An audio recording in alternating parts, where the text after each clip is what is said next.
Welcome to today's video. We're gonna go over book covers that just speak to me in one way or the other. I just really like and draw my attention. I've mentioned so many times, I think I mentioned it like 5 times in every video, how much I love book covers, or I pick up a book strictly because of the book covers. So might as well talk about them. We're gonna go 5 that I have read, 5 that I have not read. We'll start with the ones that I have read. The Last Hotel by Emily St. John Mandel. This was a 2.5 star for me. I don't know what it was. I think it was the pacing. It was pretty slow. Just wasn't really my pacing. It had these kind of like eerie vibes, but some weird stuff happens at this glass hotel that this lady's working at, but it kind of has all these different characters and how all their lives kind of like link together in the end. So overall, I think for people who like slower pace books, this could be really great, but for some reason this one just didn't catch on to me. However, I love these colors and kind of this foggy, airy vibe. I think that vibe very fits with the story. These colors are beautiful, so that is one reason I love this cover. And then The Firekeeper's Daughter, which had challenges and stuff recently, so you've been hearing me talk about a lot. This is about a young girl who's recently graduated. There's a lot of meth in her community. She's also part of the Ojibwe community, and so she witnesses murder and so is helping the FBI figure out where the drugs are coming from and then the effects of those drugs on her community. And you can relate those to just the community, any community in general, of the effect of drugs. But good book, very great for YA. It was a little long for me. I don't know why. It was, as I've said a million times, it wasn't repetitive or anything like that. However, the reason that I love this is I love the characters looking at each other and the colors. You can see aspects from the story into the cover, and I think that's great. These two go together. The Last Graduate and Deadly Education. These have both been 5 stars for me. This is part of the Skullman series by Naomi Novik. This is a trilogy. There's one more coming out, I believe, in October. Essentially, there's like the school for magical kids, but it's very deadly because of the Maleficari. I love the silver and like the magical elements on the front. I also love each of them. They have the school and like just so much detail about the school. I love it. Information for the freshman dormitory level, so like details about what the cafeteria is and like questions that they have while building it. So again, they have the picture of the school with all its notes, but in the back then they have the senior dormitory rooms to explain like where the gymnasium and some of their thought processes again behind it. So cool. Adds to that like element of like weirdness with the school and just world building in general. The Lost Apothecary. I love the apothecary bottle, the colors, flowers. This is just beautiful to me. Unfortunately, I was extremely disappointed by the book. So this is about an apothecary who, while she doesn't do malice things towards women, she does use her apothecary skills against men, but it's dual timeline, so it's also another woman who's experienced her husband cheating on her. Then she finds this bottle from back in the past and she's discovering the past. Sounds great, sounds fantastic. Didn't work for me. I'll leave it at that because you've heard me rant about it enough. And then The Butterfly House. This was another great one.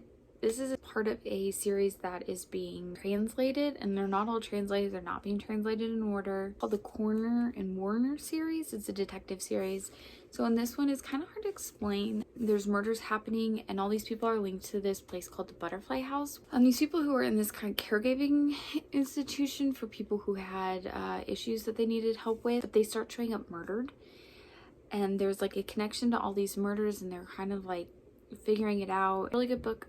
I read the first one, The Tenant, which is okay, pretty average, nothing great, but this one definitely hit it. Next one that's out, that's been translated, is The Harbor, and then I believe there's 2 more, which they're not translated, so I don't know what they say, I don't know what they mean. I don't know when they're going to be translated, but this was a great book. I just love this like butterfly, like how it's like feeding into the city. You can see it. I love the colors. Reminds me of the movie Butterfly Effect with Ashton Kutcher, which I love. It doesn't really have those exact same vibes, but that'd be a great book to read. But anyways, yes, I just love this cover. Moving on to the books that I have not read. Earth Eater by Dolores Reyes. It's really short, so I just need to read it because it would be what I feel like would be a really quick read. But this is about a woman who eats the earth and then has visions. So that's just very different. But also this cover, it's like painted mural of flowers, but they're like bleeding and watering and washing away.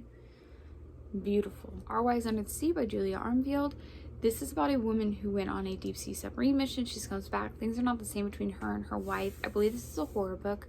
Water for the deep sea mission, kind of obscuring it. You can see how those things of the storyline come together. I did buy this for Book Depository because the cover I could get at my bookstore was not this one, and I just think this is such a stunning book cover. It just adds to kind of what you think the story is going to be. So How High We Go in the Dark. This is a, I believe, science fiction about a team that goes to kind of do some archaeological studies, and they're looking at the stuff that's melting in the earth right now, and they come across a melting human who may be unleashing a virus and those effects. I love the color of the blues and the clouds, but just the moon phases and the metallicness of it. I love that. I have the moon phases all over my house because I just think that stuff is so beautiful and adds to the story. Trust by Hernan Diaz. So this is kind of a historical mystery. This is about a couple who are extremely wealthy back in the 20s and 30s,